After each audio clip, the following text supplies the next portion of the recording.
नमस्कार बच्चों। तो आज हम लोग देखेंगे SC Verma chapter number 5 question number 34 का सॉल्यूशन।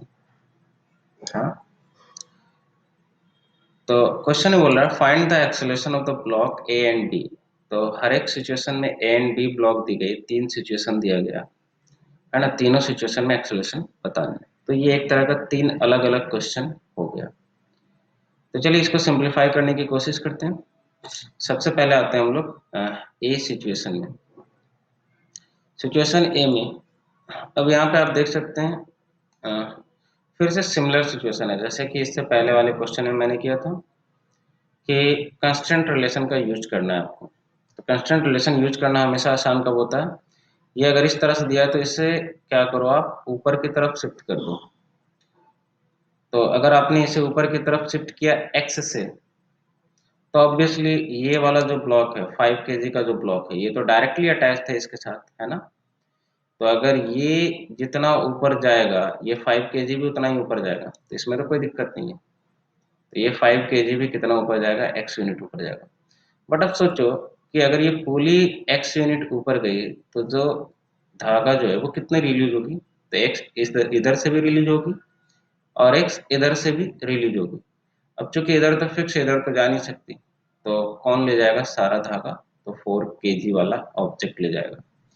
तो 4 kg वाला ऑब्जेक्ट ले जाएगा, तो ये 4 kg वाला ऑब्जेक्ट नीचे कितना आएगा? 2x। फिर से सेम सिचुएशन, आप मानो इसका एक्सेलरेशन a, तो इसका एक्सेलरेशन कितना आ जाएगा? 2a।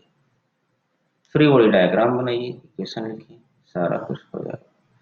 तो मैं क्या कर रहा हूँ, पहले तो 4 kg वाले का फ्री बॉडी डायग्राम बना रहा हूँ। नीचे की तरफ कितना लग रहा होगा? 4g। और ऊपर की तरफ कितना लग रहा होगा? तो टेंशन t मान रहा हूँ उस स्ट्रिंग में। और इसका एक्सेलरेशन नीचे की तरफ कितना मान रहा हूँ? तो आंसर इज 2 है। ठीक है, एनएलएम का इक्वेशन लिखा, 4g minus t equal to mass into acceleration. तो 4 इंटू 2a कितना आ जाएगा? 8a। इक्वेशन नंबर 1, है ना। यहाँ आप देख सकते हैं मास कितना है 4 kg और एक्सेलरेशन कितना है 2a, इसलिए यहाँ पे कितना लिखा मैंने? 8a। अब एक तो आप इस पुली पे भी फ्री बॉडी डायग्राम बना सकते हैं, है ना। तो मैं क्या कर रहा हूँ, पुली पे भी फ्री बॉडी डायग्राम बना रहा हूँ। तो पुली से क्या आएगा?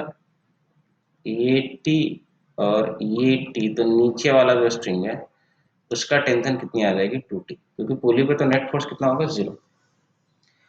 तो अब इससे फायदा क्या होगा कि 5 kg वाले का फ्री बॉडी डायग्राम बना सकते हैं हम लोग। तो नीचे की तरफ 50, लेकिन 5 kg वाला का जो स्ट्रिंग है वो डिफरेंट है, जिसका टेंशन कितना आएगा? 2t, है ना। ये वाला जो स्ट्रिंग है इसी की तो वैल्यू कितनी आएगी? टी डैश, है ना, टी डैश की वैल्यू 2t। और 5 kg वाले का एक्सेलरेशन मैंने माना है ऊपर की तरफ, तो आप जिधर मानोगे एक्सेलरेशन भी तो उधर ही लोगे, है ना। अब एनएलएम अप्लाई किया तो ऊपर वाला फोर्स पॉजिटिव लूंगा मैं, क्योंकि एक्सेलरेशन ऊपर की तरफ है। 2t माइनस 50, और यहाँ 5g ले रहा हूँ क्योंकि यहाँ पे g लिया है मैंने, है ना। और आंसर भी g के टर्म में दिया है, तो इसलिए यहाँ पे g ले रहा हूँ मैं। तो 2t minus 5g equal to mass 5 into a।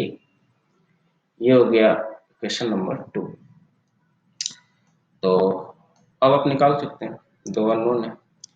और यहाँ से आपको इक्वेशन नंबर 1 एंड 2 को आप सिंप्लीफाई कर सकते हैं। यहाँ पे मैं क्या कर रहा हूँ, 1 में 2 से मल्टीप्लाई कर रहा हूँ और उसके बाद ऐड कर दूंगा।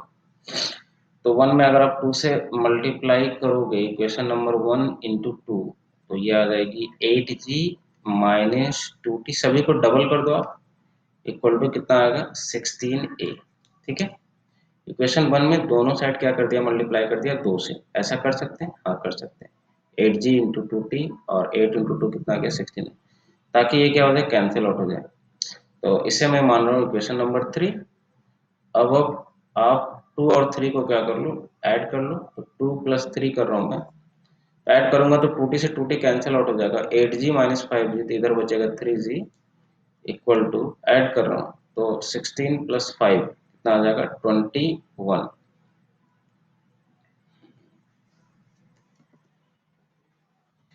16 प्लस 5 कितना आ जाएगा? 21a। तो a की जो वैल्यू आ जाएगी g/7, g/7। तो आपसे पूछा गया था क्या, ए और बी की एक्सेलरेशन।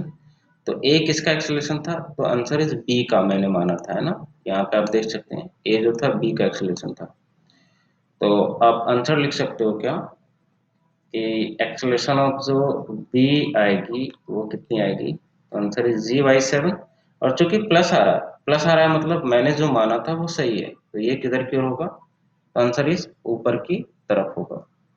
उसी तरह से एक्सेलरेशन ऑफ ए जो है वो तो 2a है, तो 2a का मतलब 2g/7, और उसका मैंने माना था नीचे की तरफ, मतलब ये नीचे की तरफ आएगी, तो सही। तो ये था क्वेश्चन नंबर ए का, सिचुएशन ए का। उसी तरह से आप सिचुएशन बी में सिमिलर कंसेप्ट यूज करना है आपको, है ना। यहाँ पे आपको क्या करना है, पुली को ऊपर की तरफ ले जाओ आप, और उसके बाद देखो कि धागा कितना रिलीज हुआ। तो आप ऊपर की तरफ ले गए एक्स से, तो आंसर इस फिर से एक्स इधर भी रिलीज हुई और एक्स इधर भी रिलीज हुई। अब ये तो इधर अटैच है, तो इधर तो कोई यूज में नहीं आने वाला।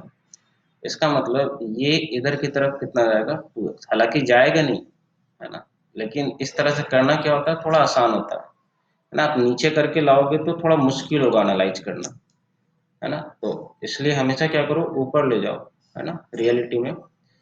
रियलिटी में इधर नहीं जाएगा, खुद ब खुद थोड़ी जाएगा, रियलिटी में नीचे आएगा, बट कोई फर्क नहीं पड़ता, आंसर उससे क्या आएगा, नेगेटिव आएगा। बट एनालाइज करना थोड़ा क्या हो जाता है, आसान हो जाता है। तो अब ये x ऊपर गया, तो इसके साथ ये 5 kg वाला भी x ऊपर जाएगा, आंसर इज यस, 5 kg वाला भी x ऊपर जाएगा। तो अगर इसका एक्सेलरेशन a मानता हूँ ऊपर की तरफ, तो 2 kg वाले का एक्सेलरेशन कितना आ जाएगा, 2a किधर आ जाएगा, लेफ्ट साइड की तरफ। अब बाकी फिर से क्या है, इक्वेशन अप्लाई कर सकते हैं।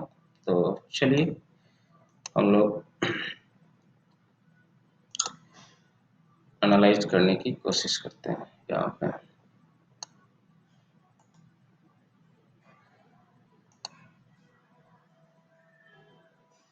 तो ये देखिए,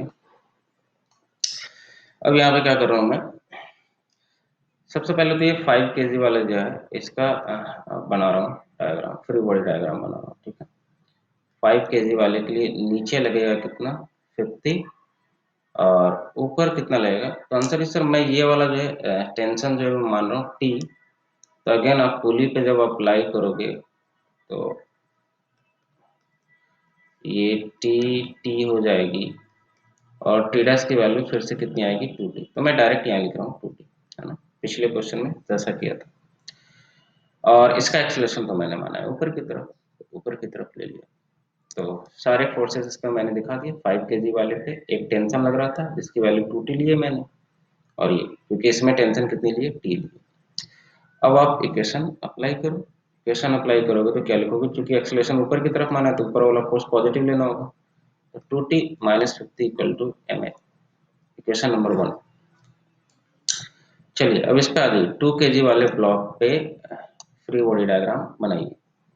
तो 2 kg वाले ब्लॉक पे सिर्फ हॉरिजॉन्टल वाला देख रहा हूँ मैं, एक तो टेंशन लग रही है इधर की तरफ, ठीक है, बट एक्सेलरेशन मैंने किधर लिया, लेफ्ट साइड, मैंने माना है ना यहाँ पे, क्योंकि मानना क्या हो रहा है यहाँ पे, आसान हो रहा है, और तो कोई फोर्स नहीं लग रहा हॉरिजॉन्टल डायरेक्शन में, नहीं लग रहा।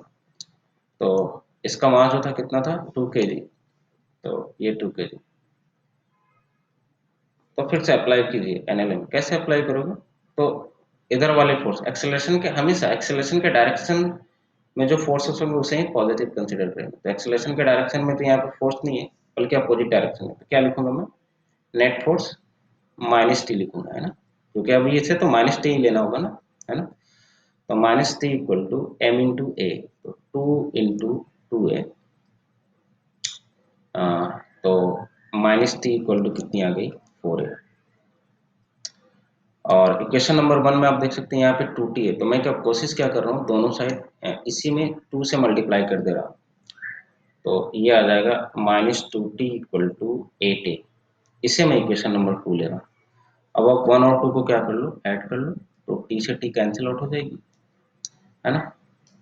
1 और 2 को मैं क्या कर रहा हूँ, ऐड कर रहा हूँ, तो t से t कैंसिल आउट, ऐड कर रहे हो तो इधर क्या बचेगा, -50, ठीक है, इधर बचा -50, और इधर क्या बचेगा, 5a + 8a, 13a, 13A, ठीक है। तो A की जो वैल्यू आ जाएगी, देख सकते हैं आप नेगेटिव में आ रही है। अच्छा, 10 को आप G मान सकते हैं ना, क्योंकि आंसर जो G के टर्म में लिखा है। तो -50 को मैं 5G लिख रहा हूँ, ठीक है, 5G/13। और माइनस का मतलब जो मैंने माना था उसके किधर आएगी, अपोजिट आएगी। तो ये तो A की वैल्यू आई 5G/13। डायरेक्शन आप बता सकते हो, A का मैंने किधर माना था, तो ये 5 kg वाले का था। नेगेटिव आया मतलब किधर होगा, डाउनवर्ड, ठीक है। तो इसकी एक्सेलेरेशन आ जाएगी डाउनवर्ड। तो उसी तरह से ये जो कैपिटल ए का जो एक्सेलेरेशन है 2 kg वाले का, तो वो राइट साइड ना होकर किधर आएगा, लेफ्ट साइड। तो ये आ गया एक्सेलेरेशन ऑफ बी, और ये आ जाएगा एक्सेलेरेशन ऑफ ए। इसकी वैल्यू 2 है, तो 10G/13, और ये किधर होगी, राइट साइड। तो इस तरह से आप क्वेश्चन कर सकते हैं। नेक्स्ट जो पार्ट है, थर्ड पार्ट, ये सी, सिचुएशन नंबर सी, इसको मैं यहाँ पे करने की कोशिश कर रहा हूँ, सिचुएशन नंबर सी को, ठीक है। फिर से यहाँ पे सेम कंसेप्ट, आप ऊपर की तरफ ले जाओ तो आपको बहुत क्लियरली से दिखेगा कि ये जो टोटल स्ट्रिंग जो रिलीज हुई वो कितनी हुई, x एंड x 2x। अब 2x कौन ले जाएगा, इधर तो नहीं ले जाएगा, ये तो अटैच्ड है, फिक्स्ड है। तो 2x जो फ्री होगा वही ले जाएगा, यूज करेगा, है ना। तो ये फ्री एंड है, तो ये 2x यूज करेगा नीचे की तरफ। इसका मतलब अगर इसका एक्सेलरेशन ऊपर की तरफ a मानता हूं मैं, तो इसका एक्सेलरेशन आपको कितना लेना होगा, 2a, है ना। और जानते हो आप कि ये और ये दोनों एक साथ मूव करेंगे, ठीक है। फिर से सेम सिचुएशन, आपको फ्री बॉडी डायग्राम बनानी है। तो चलिए सबसे पहले मैं 2 kg वाले का बना देता हूँ, है ना। 2 kg वाले का 2G नीचे की तरफ लगेगा, और टेंशन मान लो इसमें T स्ट्रिंग में, और एक्सेलरेशन किधर माना है मैंने, नीचे की तरफ 2 है। तो ये आ जाएगी 2G - T = ma। तो m की वैल्यू 2, a की वैल्यू 2a, तो 4a हो जाएगी। ये हो गई इक्वेशन नंबर 1। अब इसके लिए मैं अप्लाई कर रहा हूँ 1 kg वाले के लिए, मैं डायरेक्ट लिख रहा हूँ 2t है वो, है ना, क्योंकि टेंशन आप जानते हो, बहुत बार निकाल चुका हूँ मैं। 2t कैसे होगी, क्योंकि पुली का अगर आप डायग्राम बनाओगे फिर से, तो ये t मैंने t माना ऑलरेडी, तो ये t' फिर से क्या आ जाएगी, आंसर इज 2t आ जाएगी। तो चलिए फ्री बॉडी डायग्राम, ये mg, तो 1 × g, एंड इसका एक्सेलरेशन आपने माना है क्वेश्चन में किधर, ऊपर की तरफ, यहाँ पे आप देख सकते हो। चलिए, तो आपको हमेशा किधर लेना है, एक्सेलरेशन के डायरेक्शन वाले फोर्सेस पॉजिटिव लेने हैं ना। तो ऊपर वाला पॉजिटिव लेना है, तो ऊपर वाला 2t हो गया, नीचे वाला नेगेटिव लेना है, तो -g हो गया, इक्वल टू ma। m की वैल्यू कितनी है इसकी, 1 दी हुई है ना, 1 × a कितनी आ जाएगी, a। तो यहाँ से मैं इसे इक्वेशन नंबर 2 मान रहा हूँ, और फिर से आप देख सकते हैं इसको सिंप्लीफाई करना होगा, तो इक्वेशन नंबर 1 में 2 से मल्टीप्लाई कर दे रहा, ताकि t से t क्या हो जाए, कैंसिल आउट हो सके। तो इक्वेशन नंबर 1 में 2 से मल्टीप्लाई कर रहा हूँ, तो ये आ जाएगा कितना, सारे टर्म्स डबल हो जाएंगे, तो 4G - 2t = 8a। इसको मैं मान रहा हूँ इक्वेशन नंबर 3, एंड अब 2 + 3 कर सकता हूँ, तो कैंसिल आउट हो जाएंगे, 2t कैंसिल आउट हो जाएगी। तो 4G - g कितना आ जाएगा, 4G - g आ जाएगा आपका 3G, इक्वल टू, ऐड कर रहे हो ना, हाँ ऐड कर रहे हो, तो ये कैंसिल आउट साइन के साथ ऐड होगा, ठीक है। और 8a + a कितना आ जाएगा, 9 है। और दिस इम्प्लाई a की जो वैल्यू आ जाएगी वो g/3 पॉजिटिव आ रही है, मतलब मैंने जो माना था वो सही है। और एक की जो वैल्यू आ जाएगी 2g/3, है ना। तो दो आंसर आएगा, 2g/3, ये 3 है, ठीक है, 2g/3। आप चेक कर सकते हैं यहाँ पे a आपने किसका माना था, 1 kg का, ऊपर माना था तो आंसर ऊपर ही होगा, ठीक है। तो b का जो एक्सेलरेशन होगा वो a के इक्वल होगा, that is g/3, and a का जो एक्सेलरेशन आएगा, ये ब्लॉक a का एक्सेलरेशन हो गया, और ये ब्लॉक b का एक्सेलरेशन हो गया। तो इस तरह के सिचुएशन में आई होप कि आपको कंफ्यूजन ना हो। इससे बचने के लिए हमेशा क्या करना चाहिए, ये जो मूवेबल पुली उसको आप हमेशा ऊपर शिफ्ट करो, और इसका जितना धागा रिलीज हुआ उसको फ्री एंड की तरफ दो, है ना, जहाँ पे फिक्स्ड है उसकी तरफ मत दो, फ्री एंड की तरफ दो। तो इससे कंफ्यूजन जो होती है बहुत कम हो जाती है, बशर्ते कि आप अगर इसको नीचे की तरफ पुल करके करो तो। और कैलकुलेशन में ज़्यादा डिफरेंस नहीं आता है माइनस का, माइनस का मतलब है आप उसको चेंज कर सकते हो डायरेक्शन बाद में। तो आज के लिए इतना ही, फिर मिलेंगे हम लोग नेक्स्ट वीडियो में क्वेश्चन नंबर 35 के साथ।